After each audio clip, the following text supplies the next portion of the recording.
Պարոն Հովհաննիսյան, ընթացիկ կազմակերպչական հարցեր են, խմբակցության ղեկավարը կամ քարտուղարը կմեկնաբանեն, հույժ կարևոր հարց չէր առնվազն։ Կառավարությունը ծրագիրը ամսի քանիսին պիտի բերի ամենավերջին։ Եթե չեմ սխալվում 23-ին, բայց այդտեղ միգուցե տեխնիկական ճշտումների հարցեր լինեն, որովհետև մեր նիստերը դեռ ընթանում են, պետք է նայենք կանոնակարգ օրենքը ինչպես է կարգավորում այս հարցերը, եթե նիստերը երկար են, միգուցե այդտեղ խնդիր առաջանա, բայց չեմ կարծում, որովհետև նաև դուք տեսաք, որ մենք պայմանավորվում ենք ընդդիմադիրների հետ, որպեսզի արագ ձևավորենք ազգային ժողովը, որովհետև արդեն պետք է անցնենք բուն աշխատանքային ռեժիմին, նաև կառավարության ծրագիր, կառուցվածք պետք է քննարկենք եւ մարդիկ ակնկալում են ավելի բովանդակային Բացատրեք ինձ ինչու են շտապում այդքան, հələ չենք շտապում, տեսեք, մենք ամսի 2 չէ արձակուրդի, մենք ամեն դեպքում, որ արձակուրդի մասին խոսք չկա, ամսի 2-ից սկսել ենք նիստերը, տեսնում եք ինչ ուրեմն երկար են տևում, ոչ թե դրանց հոգնածուցիչ լինելու առումով, այլ զուտ, որ հնարավորինս արագ մենք անցնենք ուրեմն ավելի բովանդակային հարցերի, քան անձերի քննարկման, որովհետև նաև տեսեք, մենք հիմա քննարկում ենք տարբեր բովանդակային հարցեր, որոնք վերաբերելի չեն հանձնաժողովների աշխատանքներին, իմ խոսքը զուտ նրա մասին է, որ մենք եթե խոսենք բուն հանձնաժողովների աշխատանքների մասին, ավելի արագ ռեժիմով կընթանանք առաջ։ Պարոն Հովհաննիսյան, այսինքն եթե հանձնաժողովները ձևավորված չեղան, օրենքը թույլ տալիս է կառավարության ծրագիր բերել, թե ոչ։ Ես այսպես կմեկնաբանեմ, ազգային ժողովը ձևավորվում է, երբ որ բոլոր մարմիններն են ձևավորվում, այսինքն մենք պետք է այդ ընտրության փուլը անցնենք։ Գործնականում կարա լինի մի իրավիճակ, օրինակ ինչ-որ հանձնաժողովի նախագահ չընտրվի, բայց չընտրվելու համար էլ կա հստակ ընթացակարգ, այսինքն գիտեք, որ 3 անգամ առաջադրելու հնարավորություն կա, նոր կանոնակարգը հնարավորություն է տալիս անցնելու հաջորդ հարցին։ Մենք բոլոր այս փուլերը պետք է հաղթահարենք, որ համարենք ազգային ժողովը ձևավորված։ Այստեղ խնդիրներ չեն առաջանա, եթե հանձնաժողովները ձևավորված չլինեն եւ կա կառավարության կառուցվածքը ներկայացնելու ժամկետը։ Տեսեք, հանձնաժողովներն ամեն դեպքում ձևավորվելու են, եթե մենք անգամ չընտրենք որևէ հանձնաժողովի նախագահի, ապա այդ դեպքում նախորդ գումարման օրինակով հանձնաժողովի նախագահի պարտականությունները կատարելու է տեղակալը, այսինքն հանձնաժողովը որպես այդպեսին ձևավորված լինելու է։ Դա երրորդ փորձից հետո, այո, հանձնաժողովի նախագահի տեղակալը գիտեք ընտրվում է հանձնաժողովի նիստի ժամանակ, ոչ թե լիագումարի, արդեն այդ ժամանակ խմբակցությունները կառաջադրեն հանձնաժողովների իրենց անդամների, նրանք արդեն նիստ կգումարեն եւ կընտրեն տեղակալին, ով կկատարի նախագահի պարտականությունները, կրկնում եմ, եթե որևէ հանձնաժողովի նախագահ չընտրվի։ Պարոն Հովհաննիսյան, մի հատ նորից այս թեմայի հետ կապված փոքրիկ ճշտում, ուշ ժամկետը, որ պետք է կառավարության ծրագրի ներկայացման համար վերջնաժամկետը, որը չպետք է անցնել, դա որն է չպետք է։ Ես կվախենամ հիմա հստակ ամսաթիվ նշել, օրենքում 20 օրյա ժամկետ կա եւ դա գալիս է 22 կամ 23 երևի թե սա էլ շաբաթ է ընկնում, դուք գիտեք որ նաեւ նիստը մեր մեկնարկեց Կիրակի օրը, դրա համար հիմա ես կվախենամ հստակ մեկնաբանեմ, հնարավոր է նաեւ այո շաբաթ օրը նիստը որտեղ Կիրակի արդեն գումարել ենք նիստը նախադեպ կա։ Այսինքն Կիրակի էլ կարա։ Հնարավոր է իհարկե։ Պարոն Հովհաննիսյան, ուզում եմ հապկից հարցնել, որովհետեւ այդ կառույցից գլխավոր քարտուղարը եւ տարբեր պաշտոնյաներ, անդամ երկրից եւ այլն այս վերջին օրերին պարբերաբար հայտարարություններ են հնչում, որ նոյեմբերի նիստում այդ անդամավճարների հետ կապված, որ Հայաստանը չի մուծել որոշում կկայացվի, ըստեյության չեն ակնարկում, ուղղ են ասում ձայնի իրավունքի ձգելու այդ ընթացակարգով կգնան, հետո ակնարկներ կան նաեւ Հայաստանին հեռացնելու կառույցից այդ մասով, այստեղ ընթացակարգ կա այդպիսին, որ կարող են մի անդամ երկրի որոշել եւ հեռացնել։ Նախ ուզում եմ այս հայտարարություններին անդրադառնալ, պարոն Հովհաննիսյան, ինչպես է գնահատում այս հայտարարությունները, որ Հայաստանի դիրքորոշման պայմաններում այս իրավիճակներին կարող է հանգեցնել գործընթացը։ Ես իրականում ՀԱՊԿ-ի գործընկերներից կուզեի լսել դիրքորոշում Հայաստանի ուրեմն որոշման վերաբերյալ, թե ինչից ծնվեց մեր որոշումը, որովհետև մենք որևէ դիրքորոշում ՀԱՊԿ-ի ըստ էության մեզ գոհացնող չենք ստացել, դրա համար էլ գործնականում սառեցրել ենք մեր անդամակցությունը ՀԱՊԿ-ին, թե ինչ մեկնաբանություններ են հնչում կամ ակնարկներ են հնչում, դրանց չեմ մեկնաբանելու, մեր դիրքորոշումն է հետևյալն է, որ մենք սառեցրել ենք մեր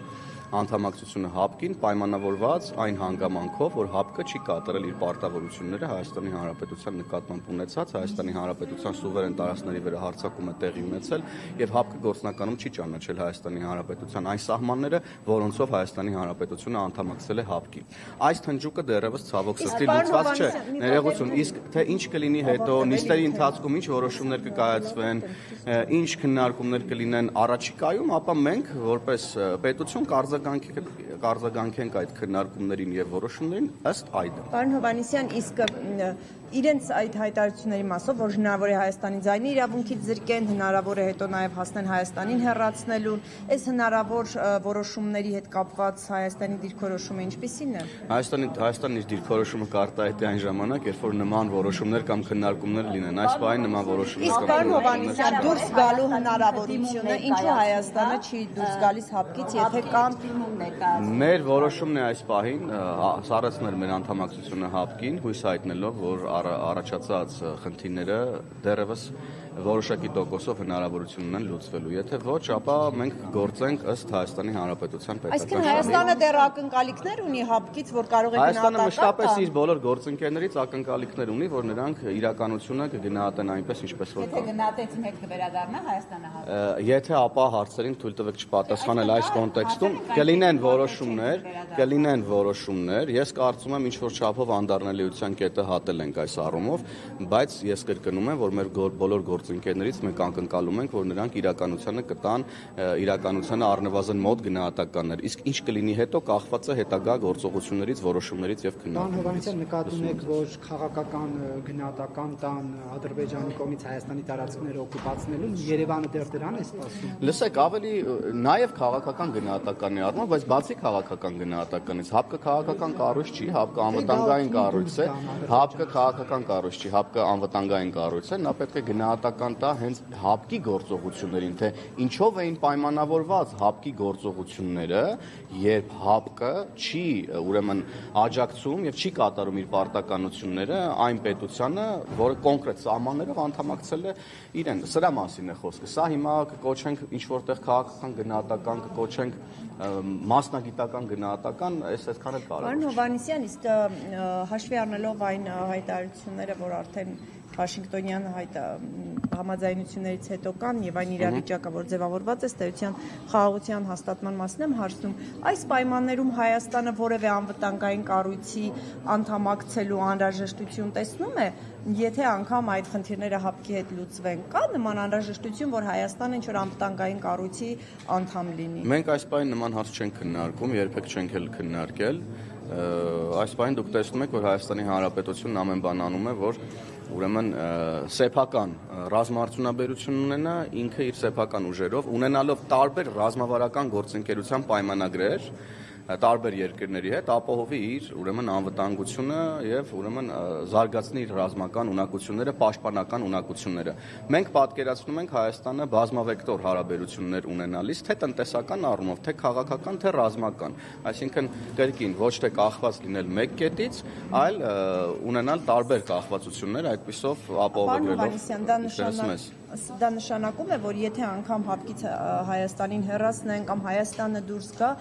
Հայաստանը չի փորձի անվտանգային որևէ այլ կառույց գտնել անդամակցության հեռանկարը։ Ես կրկին չեմ ուզում, եթե ապա տրամաբանությամբ հարցին անդրադառնանք։ Այս պահին դե ֆակտո մենք ՀԱՊԿ-ի անդամակցությունը սառեցրել ենք։ Դե ֆակտո մենք որևէ հարաբերություն, հողի վրա գործնականում ՀԱՊԿ-ի հետ չունենք, այսինքն ՀԱՊԿ-ը չի մեր անվտանգության երաշխավորը, որևէ բան լինելու դեպքում ՀԱՊԿ-ը չի, որ պետքա գա, արդեն փորձը ցուցատվել ապահովի մեր անվտանգությունը, դրա համար արդեն իսկ մենք ձեր ասած կոնտեքստի մեջ ենք, երբ որ մենք դե ֆակտո անդամ չենք մի կառույցի, գործնականում որևէ հարաբերություն չունենք, բայց ապահովում ենք մեր անվտանգությունը, զարգացնում ենք մեր պաշտպանական ունակությունները։ Մենք այսպես ենք այս պահին պատկերացնում իրավիճակը, թե ինչ կլինի ապագայում, կթողնենք դա ապագային, որովհետև եթե 3 տարի առաջ մի հարցադրում հնչեր տարբեր միություններին անդամակցելու մեր ցանկությունների կամ հնարավորությունների վերաբերյալ, պատասխանը հաստատ 180 աստիճանով տարբեր էր։ Հովհաննիսյան, քանի որ առաջիկայում Ազգային ժողովում ձևավորվելու է էթիկայի հանձնաժողով, Դուք հավակնում եք նախագահելային թե ոչ։ Ոչ, ես չեմ հավակնում, որովհետև ես այս խորհրդարանում գումարման ցանկանում եմ եւ պատրաստվում եմ պատգամավորական գործունեություն իրականացնել կրթության, գիտության, մշակույթի, սպորտի հանձնաժողովում եւ իմ ուժերս ներածին չափով ուրեմն ծառայեցնել այդ հանձնաժողովի աշխատանքին եւ քաղաքական գործունեությանը բնականաբար ցանկություն չունեմ էթիկայի հանձնաժողովում լինել։ Ես կարծում եմ ճիշտ կլինի, որ մեկնաբանեն խմբակցության ղեկավարը կամ քարտուղարը, բնականաբար քննարկումներ կան, բնականաբար թեկնածուներ էլ կան։ Եվ Հովհաննիսյան ես հարցել սոցիալական եւ Հովհաննիսյան եւ քանի որ ձեզ խմբակցությունը որևէ բանում չընտրեց,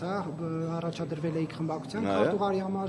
ներողություն ղեկավարի համար, ինչ է կարծում դա նախորդ գումարման խորհրդարանում ձեր աչքին ընկած պահվածքի հետևանքն էր թե ոչ։ Ինչ նկատի ունեք աչքին ընկած պահվածքը, դրական թե բացասական իմաստով։ Հայտարարությունները, որոնք քննադատվեց քաղաքացիության կողմից, մարդու իրավունքների պաշտպանությամբ զբաղվողների կողմից։ Ճիշտ ասած, դրանք ոչ միանշանակ մեկնաբանություններ են հնչել ձեր կողմից նշված խմբերի կողմից, դրանց ժամանակին անդրադարձ եղել է խմբակ, ուրեմն կուսակցություն եղել է քննարկում եւ ընտրություն է կատարվել։ Շատ նորմալ է, տրամաբանական է, որ ունենք արժանի մի շարք գործընկերներ, այստեղ ենթատեքստեր եւ ուրեմն այլ դավադրություններ փնտրել բնավ պետք չէ։ Լսում եմ ձեր հարցը։ Սոցիալական ոլորտից ավելի շատ մարդկային ու բարոյականության մասով եմ ուզում ձեզ հարցնել։ Սոցիալական ոլորտից ասեցիք, օգտատեր Արկադի Կիրակոսյանի հրապարակած տեսանյութը այսպես շոկի ենթարկել հայ հանրությանը հերթական անգամ։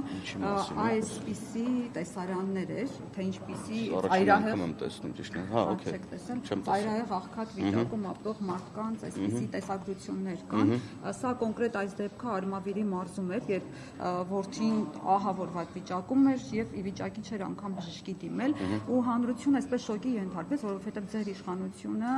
խոստացել էր հաղթահարել ծայրահեղ աղքատություն, բայց 8 տարվա իշխանություն եք, սա դեռ մենք այսպիսի պատկեր եք անկանատես լինում։ Դուք ինչ զգացողություններ եք ունենում, երբ որ նայում եք այս տեսարանը եւ երբ եք վերջապես հաղթահարելու աղքատությունը։ Բնականաբար նման տեսարան տեսնելուց շատ վատ զգացողություններ պետք է ունենանք, մարդկային զգացողության նկարագրել տեսնենք, անմարդկային զգացողություններ պետք է ունենանք։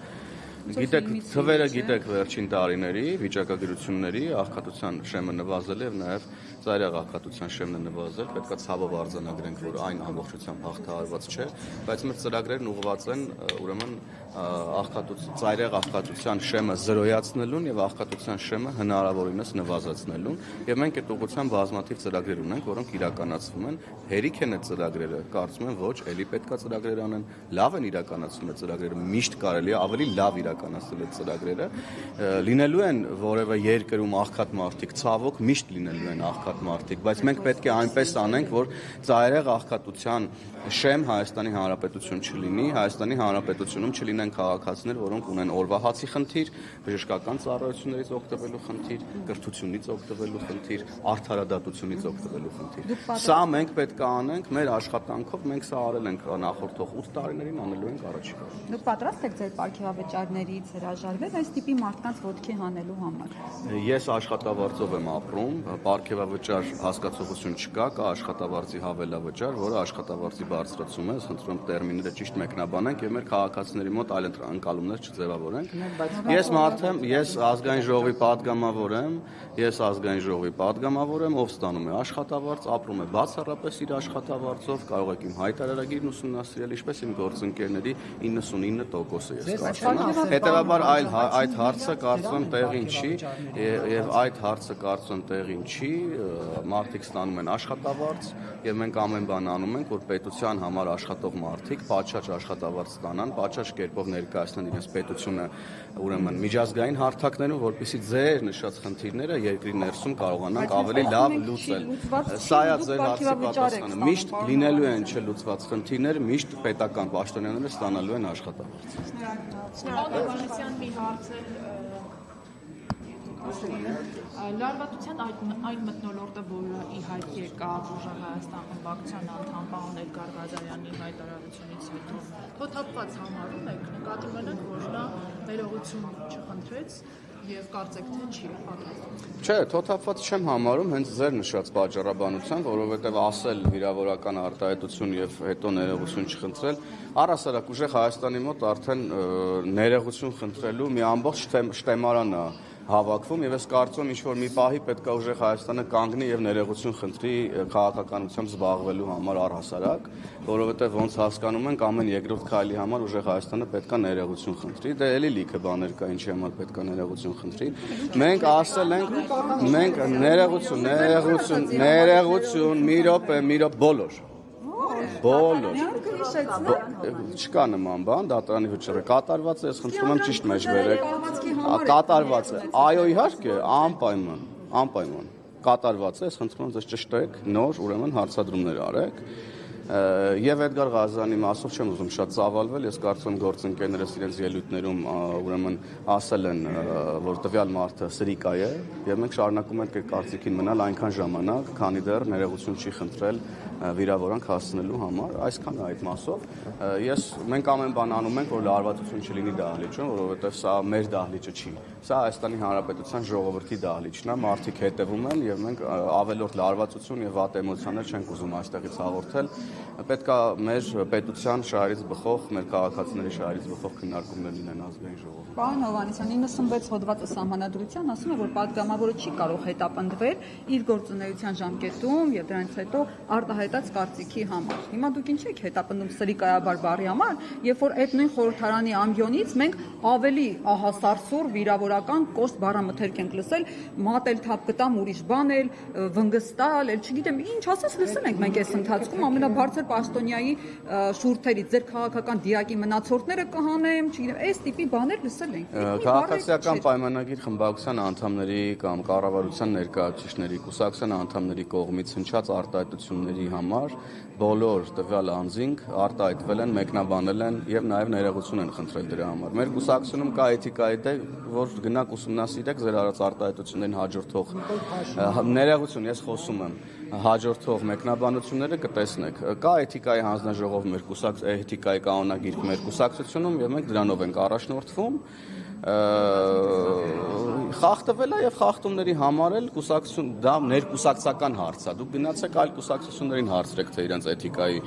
ուրեմն կանոնագիրքը ուր է ընդհանրապես, իսկ ինչ վերաբերում է, որ ասում եք քաղաքականապես հետապնդում եք մարդուն, падգամավորն իր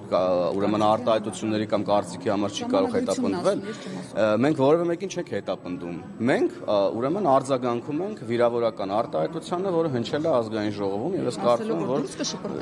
ես կարծում եմ, որ դեռ մի բան էլ շատ մեղմ ենք ուրեմն արձագանքում, բայց այս հարցը ներողություն, ես նույն հարցի վրա շատ մնալ չեմ ուզում, այլ հարցեր կան։ Որտեղ կարող եմ ծանոթանալ պարոն Հովհաննիսյան ձեր ներողությանը, երբ որ ասում եք ականջներդ կկտրեմ, դա որտեղ։ Շատ լավ, դատական ակտ կա, հրապարակվել է առաջին եմ լրատվական կայքում։ Առաջին եմ լրատվական կայքում գնացեք, փորփրեք եւ գտեք։ Ուրեմն որտեղ ներողության տեքստն է հրապարակված ինչպես որ պահանջում է դատարանը եւ հենց սրա մասին էի խոսում երբ որ մենք ինչ որ մի բան անում ենք